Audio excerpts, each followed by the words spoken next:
Hello everyone, आप सभी बच्चों का प्रिंस सिविल सर्विस के यूट्यूब चैनल पर स्वागत है। बच्चों, आज मैं फिर आप लोगों के बीच में हड़प्पा सभ्यता का एक सेशन लेकर के आया हूं और इस सेशन में मैं आपको क्वेश्चन आंसर यानी कि प्रश्नों के माध्यम से हड़प्पा सभ्यता को हम लोग समझने का प्रयास करेंगे। और इस सेशन को स्टार्ट करने से पहले आप लोगों के बीच में एक महत्वपूर्ण सूचना देना चाहता हूँ कि बच्चों, ये जो प्रिंस कॉलेज है ये भारत का एकमात्र वन ऑफ द कॉलेज है जो कि कॉलेज की तैयारी के साथ साथ आप लोगों को आईएएस और पीसीएस की तैयारी भी कराता है। यानी कि अगर आप कॉलेज की पढ़ाई करेंगे, कॉलेज की पढ़ाई के साथ साथ आपका आईएएस, आरएएस, यूपी पीसीएस कई सारे एग्जाम आप तैयार कर सकते हैं। और ये इंडिया का एकमात्र एक ऐसा इंस्टीट्यूट है, एकमात्र ऐसा कॉलेज है जो कि इस प्रकार की सुविधाएं आपको प्रोवाइड करता है। बाकी की जानकारी के लिए आपके सामने जो हेल्पलाइन नंबर, इस पर कॉल करके आप जानकारी प्राप्त कर सकते हैं। तो चलिए बच्चों, हम अपना सेशन स्टार्ट करते हैं। हड़प्पा सभ्यता यानी कि आज के सेशन में हम लोग क्या करेंगे, हड़प्पा सभ्यता को हम लोग अगेन प्रश्नों के माध्यम से समझने का प्रयास करेंगे। और ये जो बच्चों प्रश्न हैं आप लोगों के बीच में जो डिस्कस करने जा रहा हूँ, ये आपको यूपीएससी और आरएएस के लेवल के इसमें क्वेश्चन पूछे जाते हैं। यानी कि जो क्वेश्चन पूछे गए हैं और भविष्य में क्या पूछने की संभावना है, दोनों तरीके के प्रश्न आपसे पूछे जाएंगे। चलिए स्टार्ट करते हैं इसको। सबसे पहला प्रश्न है, निम्नलिखित में से सिंधु घाटी की सभ्यता का उत्तरी स्थल कौन सा है? ए मांडा, बी दैमाबाद, सी आलमगीरपुर, डी सुरकोटदा। यानी कि जैसे कि इससे पहले के सेशन में मैंने आपको बताया था पार्ट 1 में कि हड़प्पा सभ्यता का जो स्थल है, सारे जो एरिया है वो कितना है, लगभग 13 लाख वर्ग किलोमीटर है। कितना है बच्चों? 13 लाख वर्ग किलोमीटर है। तो इतना बड़ा जो एरिया है, इसका क्षेत्रफल है, तो इस क्षेत्रफल का भारतीय विद्वानों ने और जो विदेशी विद्वान ने सभी ने मिलकर क्या किया, इनका एक उत्तरी छोर, दक्षिणी, पूर्वी और पश्चिमी, यानी कि इसकी सीमा रेखा को डिसाइड किया है। तो इसमें क्या पूछा गया है, उत्तरी स्थल, यानी कि उत्तरी सीमा इसकी क्या है। तो बच्चों इसका उत्तर हो जाएगा आपका ए मांडा। मांडा कहाँ स्थित है? जम्मू कश्मीर में। यानी कि हड़प्पा सभ्यता का सबसे उत्तरी स्थल कौन सा माना जाएगा उत्तर सीमा का? ये है मांडा। ये कहां पर है बच्चों? JNK यानी कि जम्मू एंड कश्मीर में। ओके, दैमाबाद महाराष्ट्र, आलमगीरपुर उत्तर प्रदेश, सुरकोटदा गुजरात में। चलिए अब मैं इसके उत्तरी, दक्षिणी, पूर्वी और पश्चिमी सीमा को आपको एक पिक्चर के माध्यम से समझाने का प्रयास करता हूं। देखिए, ये इस मैप को आप देख सकते हैं। इसमें ये जो मांडा है जिसको हमने अभी चर्चा किया है, मांडा, ये कहां पर है बच्चों? ये है जम्मू कश्मीर में। ठीक है, किस नदी के किनारे है? चिनाब नदी के किनारे है। ये उसकी क्या है? नॉर्थ यानी कि उत्तरी सीमा है ये। सेकंड, अगर हम इसके दक्षिणी स्थल की बात करते हैं, यानी कि हड़प्पा सभ्यता का सबसे दक्षिणी स्थल कौन सा माना जाता है, तो बच्चों वो है दैमाबाद। कहां पर है ये? गोदावरी नदी के किनारे, महाराष्ट्र में, अहमदनगर जिला में। ओके, वहीं इसके पूर्वी स्थल की बात करें तो पूर्वी स्थल है आलमगीरपुर। कौन सा है बच्चों? आलमगीरपुर। ये किस पे? हिंडन नदी के किनारे, मेरठ के पास में। क्लियर बच्चों? और इसके पश्चिमी की बात करें तो इसका पश्चिमी स्थल है सुतका केंडोर, जो किस नदी पर है? दास्क नदी पर। किस नदी पर है ये? दास्क नदी पर है। यानी कि हड़प्पा सभ्यता के जो चारों स्थल हैं, जो चारों सीमाओं को बनाते हैं, उत्तर में मांडा, दक्षिण में दैमाबाद, पूर्व में आलमगीरपुर और पश्चिम में सुतका केंडोर, बलूचिस्तान में। ठीक है, चलिए ध्यान रखिएगा, क्योंकि अभी सवाल आया है उत्तरी सीमा का, नॉर्थ से। हो सकता है साउथ से पूछ ले, हो सकता है ईस्ट से पूछे, हो सकता है वेस्ट से पूछे। मे बी पॉसिबल वो ये भी कर सकता है कि इसको कैसे पूछ सकता है? मैच द फॉलोइंग में। किसमें पूछ सकता है? मैच द फॉलोइंग में। चलिए अगला सवाल देखते हैं हम लोग, यानी कि इसका उत्तर क्या हो जाएगा? मांडा। अगला प्रश्न है, सिंधु घाटी की सभ्यता के किस स्थल से कांसे की नृत्य करती हुई महिला की मूर्ति का साक्ष्य प्राप्त हुआ है? ए राखीगढ़ी, बी हड़प्पा, सी मोहनजोदड़ो, डी धौलावीरा। यानी कि मैं आपको इससे पहला जो पार्ट था मेरा, मैंने आपको बताया भी था कि हड़प्पा सभ्यता के बारे में हमको पुरातात्विक साक्ष्यों से जानकारी प्राप्त होती है। तो ये जो पुरातात्विक साक्ष्य है, कांसे की नृत्य करती हुई महिला की मूर्ति कहाँ से प्राप्त हुई है? तो ये बच्चों प्राप्त हुई है मोहनजोदाड़ो से। कहाँ से प्राप्त हुई है? मोहनजोदाड़ो से प्राप्त हुई है बच्चों। ओके, और ध्यान रखिएगा, इसमें आपको एक अपडेट और देता हूं कि ये जो मूर्ति है महिला की, ये किस प्रजाति से संबंधित है? तो उसका जो फोटो है वो किसका है? प्रोटो ऑस्ट्रोलाइड। हमने इससे पहला जो पार्ट था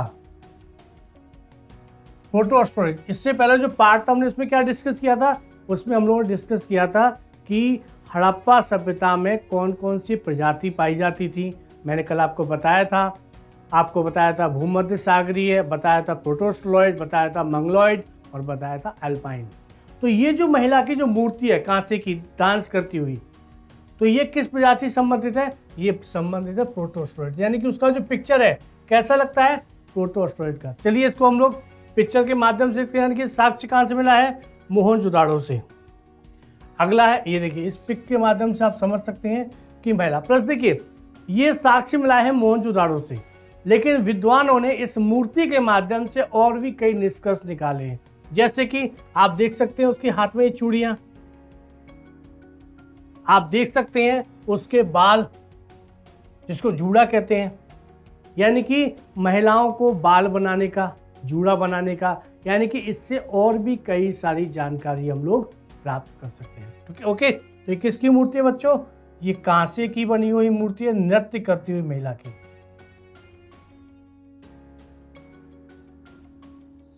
ओके, चलिए अगला प्रश्न देखते हैं। सिंधु घाटी सभ्यता के कालीबंगा से कौन कौन से साक्ष्य प्राप्त हुए हैं? यानी कि हड़प्पा सभ्यता का जो स्थल है कालीबंगा, ये कहाँ पर है? राजस्थान में। और राजस्थान में कहाँ स्थित है बच्चों? ये स्थित है राजस्थान में हनुमानगढ़ में। कहाँ स्थित है? हनुमानगढ़ में स्थित है। ओके, और ये जो हनुमानगढ़ में जो स्थित है, इससे कौन कौन से पुरातात्विक साक्ष्य प्राप्त हुए हैं? पहला है जुते हुए खेत, दूसरा बेलनाकार मोहरे, तीसरा कच्ची ईंटों का प्रयोग, चौथा अग्निवेदिकाएं। इनमें से कौन कौन से साक्ष्य प्राप्त होते हैं? तो आपको बता दूं, कालीबंगा से ये सारे के सारे साक्ष्य प्राप्त हुए हैं, यानी कि उत्तर हो जाएगा ए, 1 2 3 4। यानी कि जुते हुए खेत के साक्ष्य भी कालीबंगा से प्राप्त हुए हैं, बेलनाकार मोहरे भी हैं, कच्ची ईंटों का प्रयोग भी किया गया है और अग्निवेदिकाएं। ध्यान रखिएगा, ये एकमात्र अपवाद भी मान सकते हैं, क्योंकि हड़प्पा सभ्यता के जो अन्य स्थल है वहां पर मकान किससे बने थे? पक्की ईंटों से बने थे, लेकिन यहाँ पर किसका प्रयोग किया गया है? यहाँ पर कच्ची ईंटों का प्रयोग किया गया है। ओके गाइस, ध्यान रखिएगा, हड़प्पा सभ्यता के जितने भी नगर हैं उनमें सभी में सिमिलरिटीज पाई गई, यानी कि एक रूपता पाई गई है, लेकिन कुछ अपवाद भी हैं। जैसे कालीबंगा का अपवाद क्या है? कि हड़प्पा सभ्यता के जितने नगर हैं वहां पर मकान पक्की ईंटों से बनाए गए थे, लेकिन ये जो कालीबंगा है यहाँ पर मकान किससे हैं?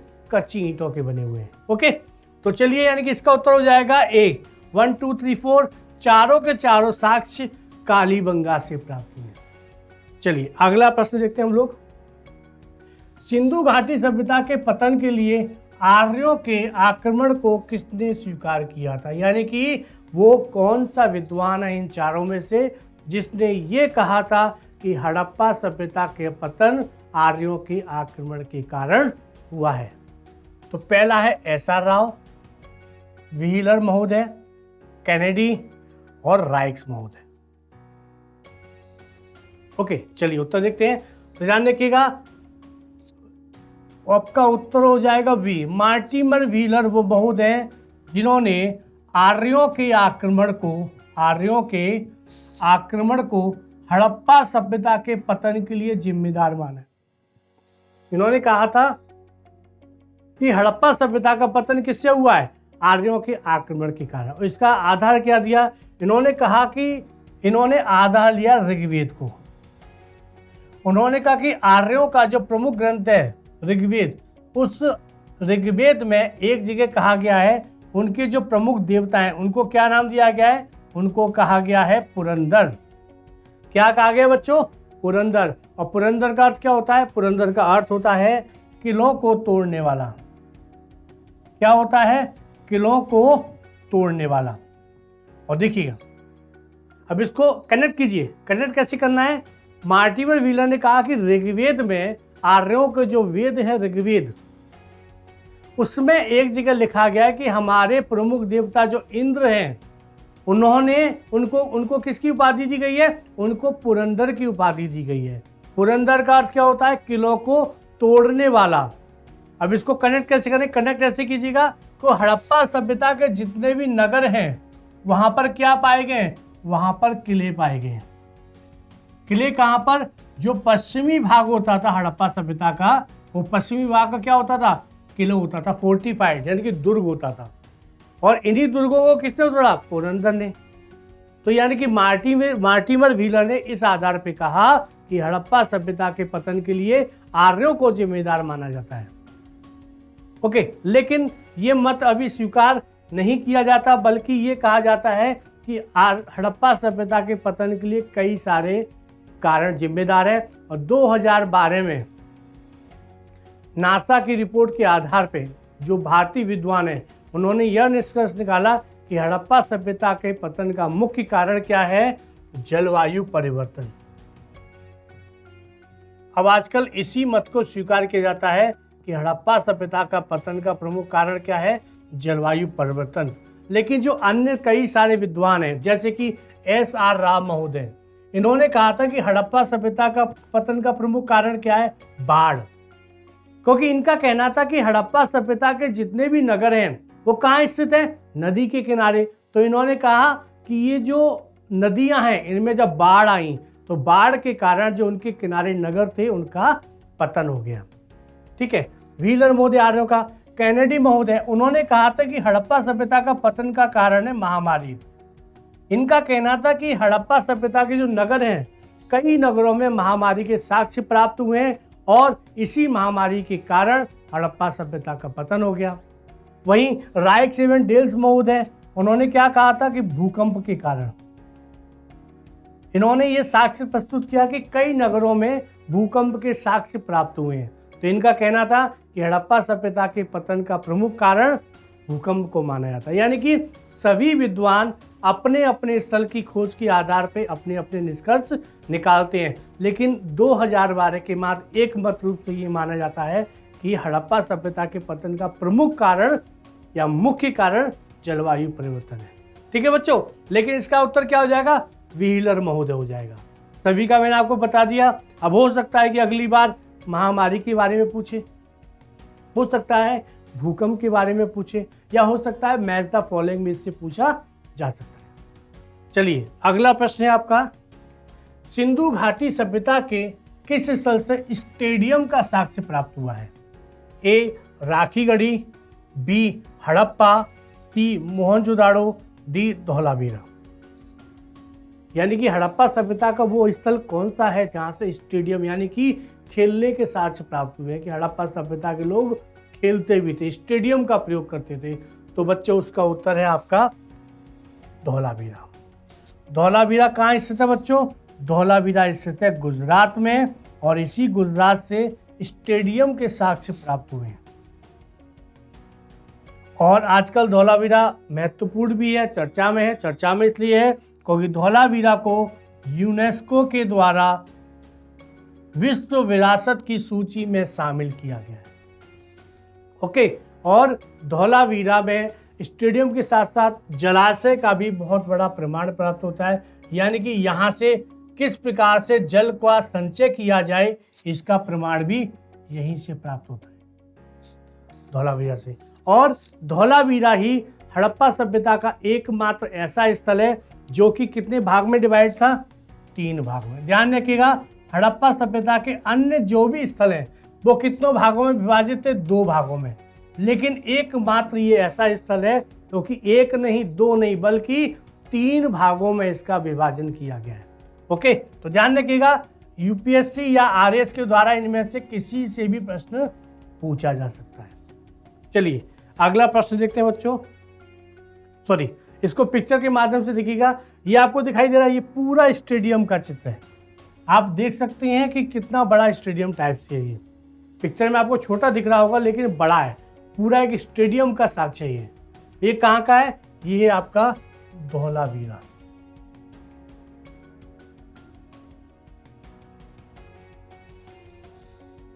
चलिए अगला प्रश्न, सिंधु घाटी सभ्यता के किस स्थल से तांबे की महिला की मूर्ति का साक्ष्य प्राप्त हुआ है?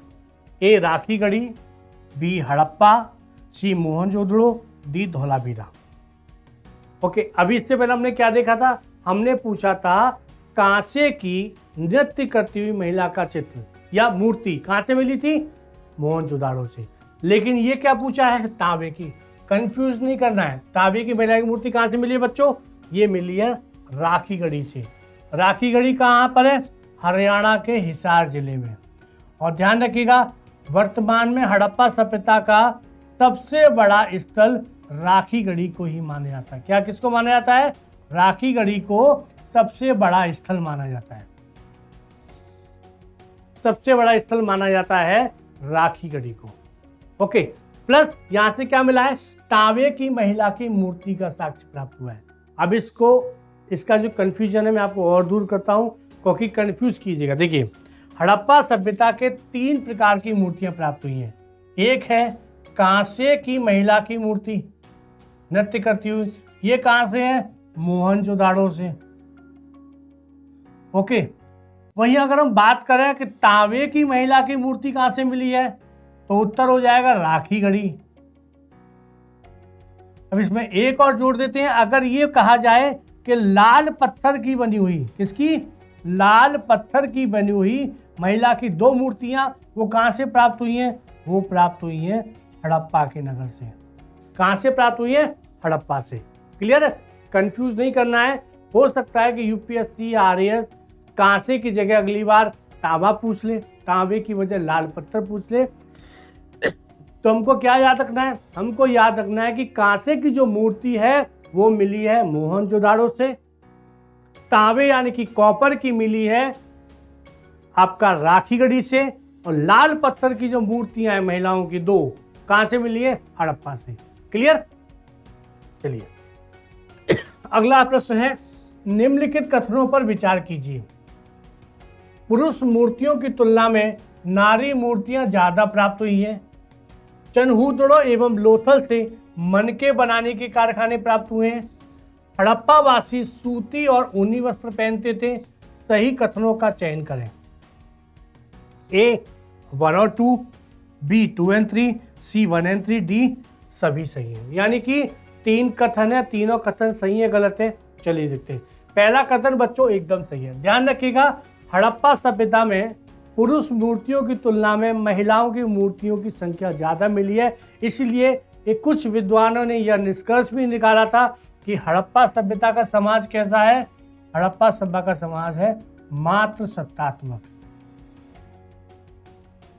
ठीक है, लेकिन अभी इसको माना नहीं जाता है, अभी इसको स्वीकार नहीं करते। लेकिन एक निष्कर्ष निकालने का प्रयास किया गया था कि इतनी ज्यादा महिलाओं की मूर्ति प्राप्त हुई है। इसका मतलब, लेकिन एक अर्थ तो तय है कि हड़प्पा सभ्यता में महिलाओं का समाज में स्थान उच्च था, उनको सम्मान प्राप्त था।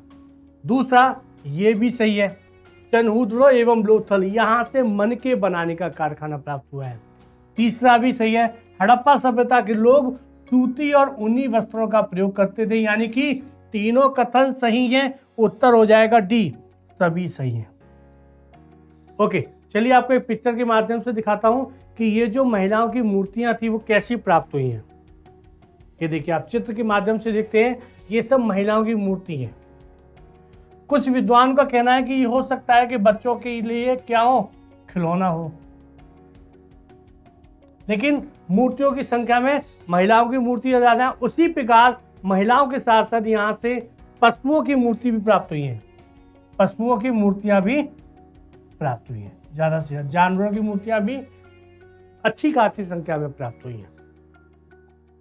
अगला प्रश्न, मेसोपोटामिया के अभिलेखों में हड़प्पा को किस नाम से बताया गया है? ए दिलमुन, बी माकन, सी मेलुहा, डी अस्मक।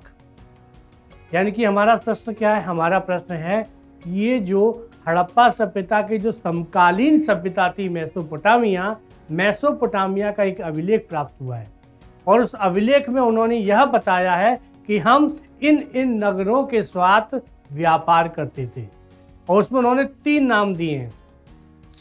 उन्होंने नाम दिया है दिलमन, माकन, मेलुहा। ओके, तो यानी कि हड़प्पा को लेकिन किस नाम से जानते थे? हड़प्पा को जानते थे मेलुहा के नाम से। यानी कि उन्होंने क्या कहा? उन्होंने कहा है अभिलेख में, हम लोग मेलुहा के साथ व्यापार करते थे। और मेलुहा के साथ साथ 2 अन्य नाम और हैं जहां से उन्होंने व्यापार की बात कही है अभिलेख में। एक है दिलमन।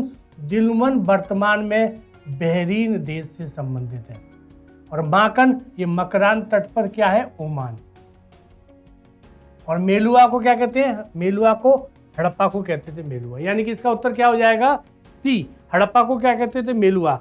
चलिए इसको मैं आपको, और दूसरा चौथा भी समझ लीजिए। ये जो चौथा जो अस्मक लिखा हुआ बच्चों, ये अस्मक हड़प्पा सभ्यता का कोई नगर स्थल नहीं है। ये अस्मक आगे चल करके जो महाजनपद आएंगे, एक महाजनपद, यानी कि कितने जनपद थे बच्चों? टोटल 16 महाजनपद माने जाते हैं 6th BC में, 6ठी सदी ईसा पूर्व में। उसमें से एक अस्मक भी महाजनपद था जो कि दक्षिण भारत यानी कि दक्कन का एकमात्र महाजनपद माना जाता है। ओके, लेकिन हमारा इसका उत्तर क्या हो जाएगा? हड़प्पा को क्या कहते थे? मेलुहा।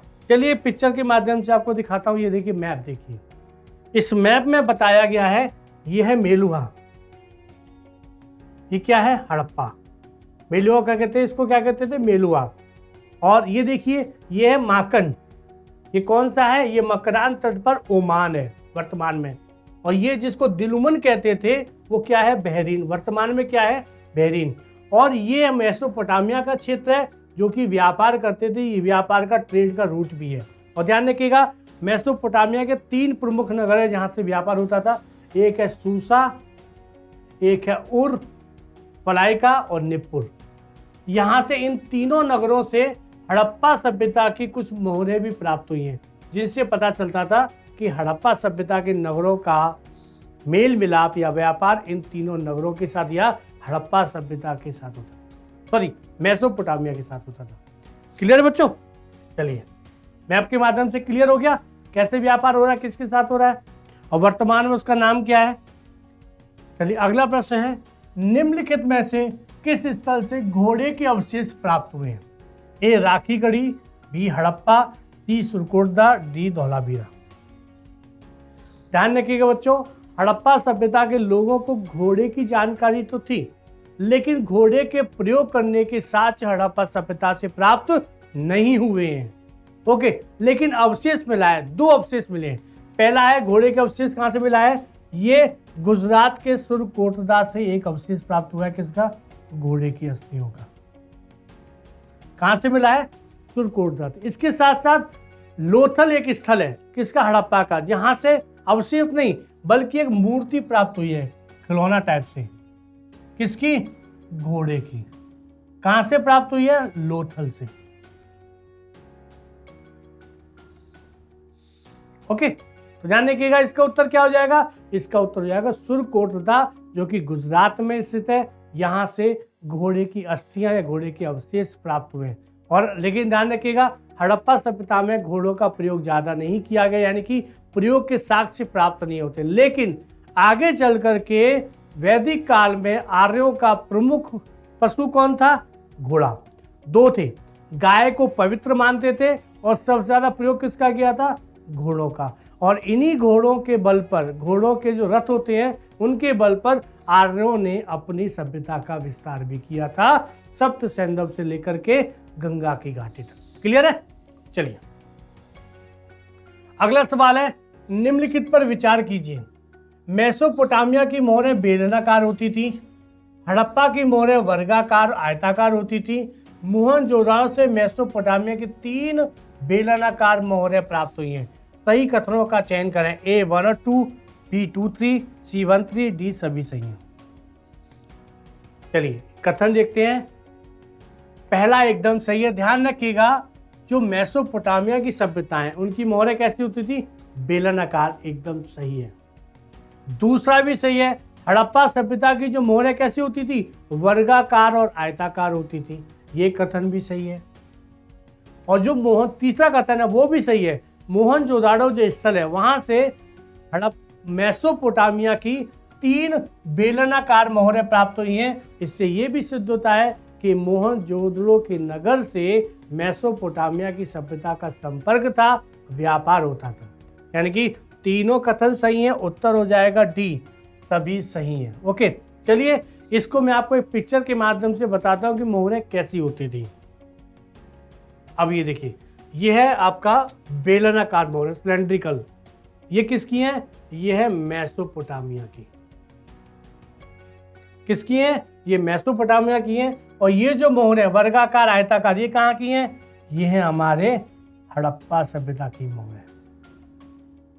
मोहरा का मतलब क्या होता है? ये व्यापार में इनका प्रयोग किया था। मोहर व्यापार में इनका प्रयोग किया जाता था एज ए ब्रांड के रूप में।